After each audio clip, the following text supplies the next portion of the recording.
Assalamualaikum warahmatullahi wabarakatuh. Alhamdulillahi rabbil alamin.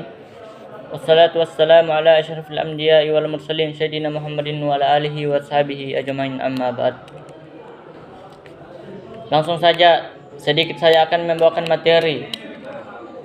4 materi. Yang pertama adalah tentang perkembangan Islam pada masa sahabat. Perkembangan Islam pada zaman Nabi Muhammad SAW dan para sahabat adalah merupakan agama Islam pada zaman keemasan. Hal itu bisa terjadi bagaimana kemurnian Islam itu sendiri dengan adanya pelaku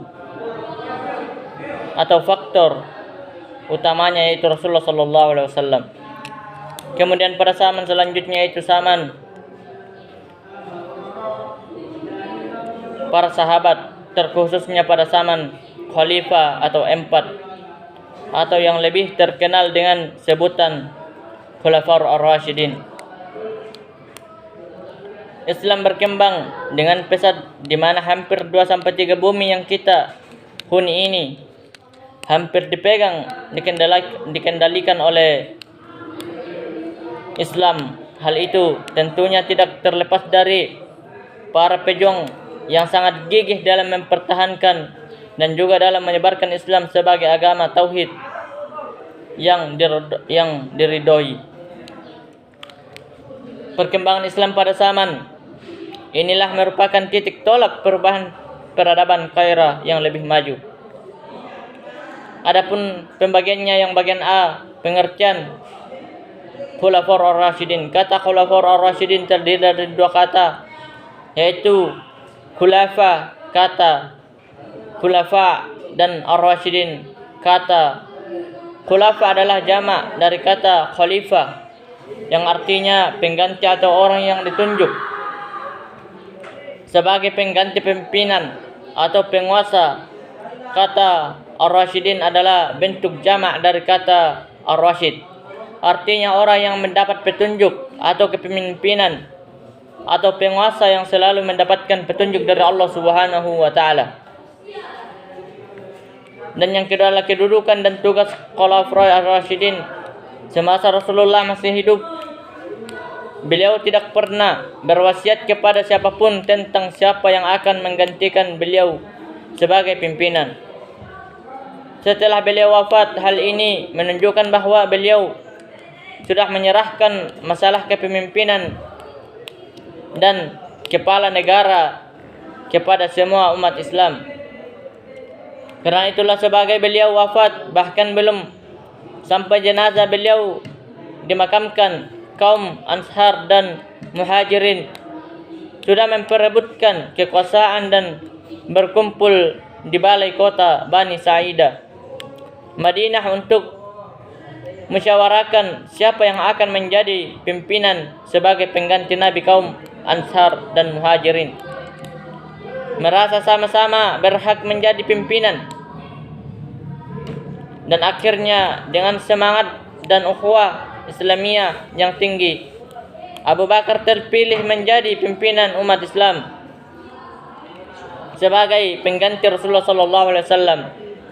Para khalifah mempunyai kedudukan yang sangat penting dalam sejarah umat Islam, yaitu yang pertama sebagai pemimpin umat Islam, yang kedua sebagai penerus perjuangan Rasulullah, yang ketiga sebagai kepala negara dan kepala pemerintah. Melanjutkan dakwah dan risalah Nabi dalam membina umat Islam sesuai dengan Al-Quran dan Sunnah Rasulullah, memerangi orang yang sengaja mau merusak Islam, memerintah sebagai kepala negara dan pada pemerintah, mengembangkan dan memperluas wilayah Islam. Adapun nama-nama Khulafaur Ar-Rasyidin adalah sebagai berikut: Abu Bakar As-Siddiq, yang kedua Umar bin Khattab, yang ketiga Utsman bin Affan, yang keempat Ali bin Abu Thalib. Inilah 4 para sahabat yang senantiasa mendirikan atau memajukan kekuasaan Islam sebagai Abu Bakar As-Siddiq. Abu Bakar adalah orang yang pertama yang masuk Islam dari kalangan tua, meskipun pada waktu masuk Islam beliau tidak mudah lagi, tapi semangat beliau tidak setua dengan usianya. Beliau mempunyai semangat besar dalam mendakwahkan dan mengembangkan agama yang dibawa oleh Rasulullah. Dan banyak para sahabat yang masuk Islam atas jasa beliau, di antaranya Utsman bin Affan, Zubair bin Awwam,